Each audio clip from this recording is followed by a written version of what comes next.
Hey guys, the Chicken is here. We are back today with another Boom Beach video. In today's video, guys, I want to talk more about one thing I missed in the sneak peek, but the other thing, the Critter Launcher nerf and the Laser Ranger nerf. I want to show you, some differences in how they work and just give you my thoughts. What we're going to start off with doing is we're going to take a look at the Critter Launcher nerf first. Guys, if you haven't already, appreciate you subscribe to the channel. Don't forget to use that code CHICKEN in the shop.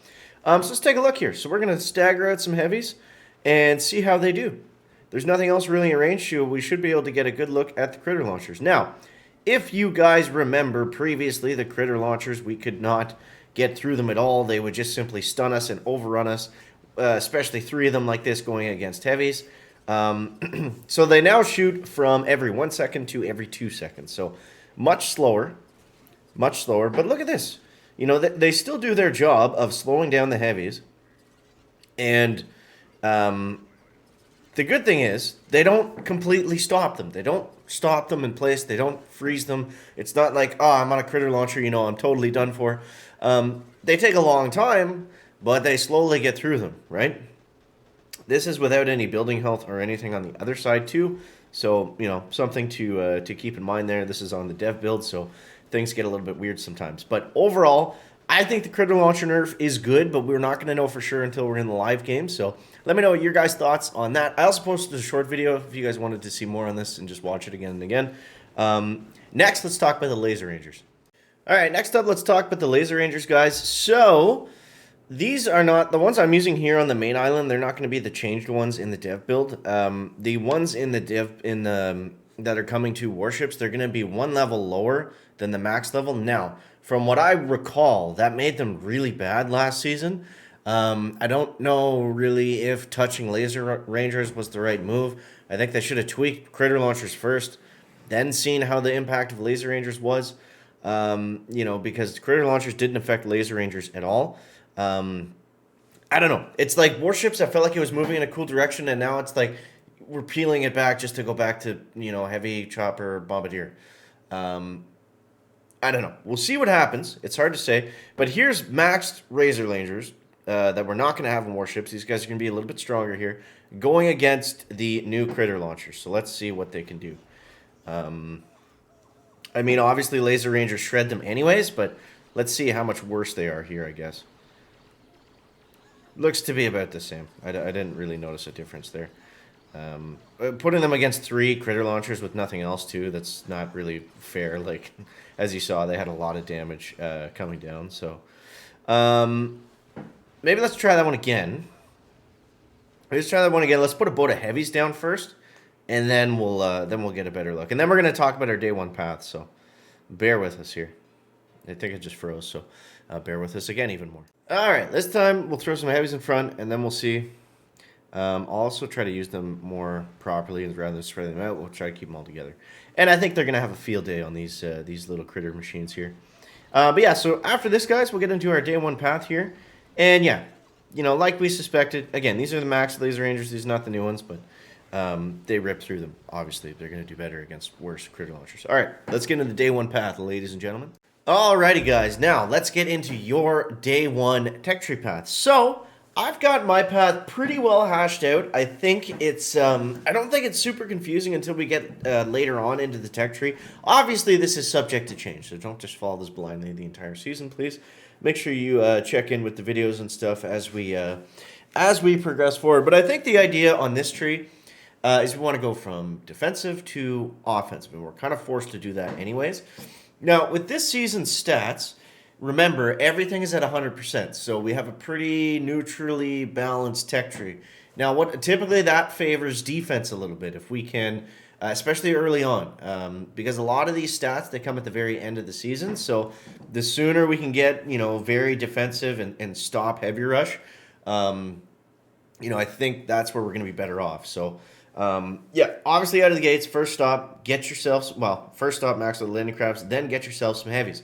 I don't think upgrading the gunboat is going to be that important because we don't really have any gunboat gunboat abilities. We have flares after 3 ERs, and then we have shocks after, closer to 4. So, yeah, I think it's a mad rush from heavies to flares, and I think we want to take this bottom path over here. I mean, Warriors, yeah, they might be hot for a minute, but that's all they're going to do. So don't be a chicken like Grenadiers last year. Not making that mistake again. So we want to go heavy, medic.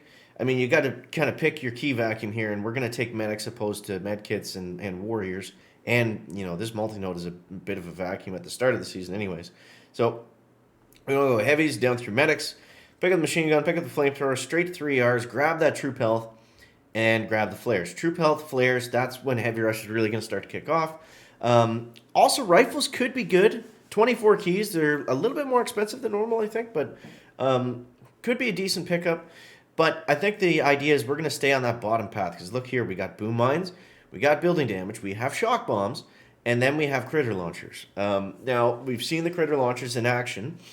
Are they going to be good? Maybe yes, maybe no. It doesn't really matter because we have to pick them up anyways, and they're cheap to max out. So we'll get those guys, we'll max them out. I believe we can only build 3 of them at the max level, but if we look way down here, there is another node where we can get another one of them. So we'll have 4 weakened critter launchers this season. That's going to be interesting.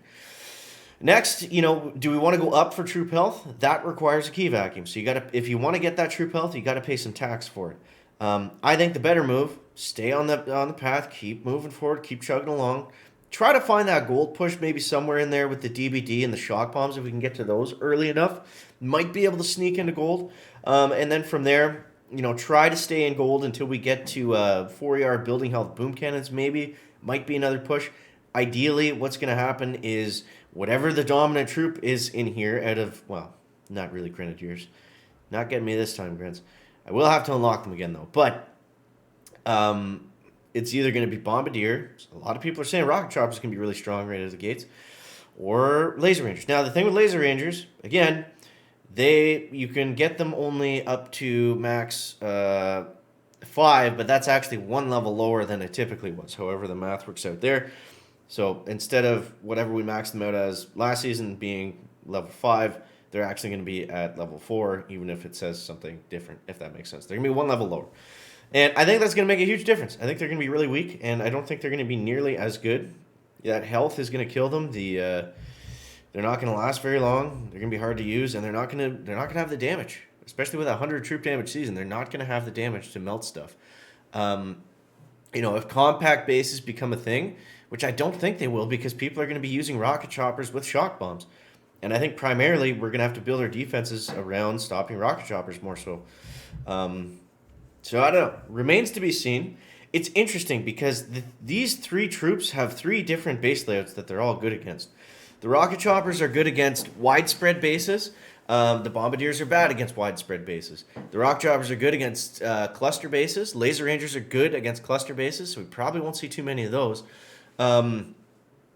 Yeah, so it's going to be interesting. I think that's really going to be where the diamond push comes in for most people, is figuring out what troop is best there, and yeah, just what's going to work. And a lot of that is going to depend on how defensive people go. We've got rockets right here. So, I'm leaning towards Laser Rangers still, even after the nerf, but we got to wait and see. The reason that is because we move forward, and what do we have? We have Critters for clearing mines, and we have Kavan. Kavan and Laser Rangers was awesome last season. Kavan with Bombardiers is also great.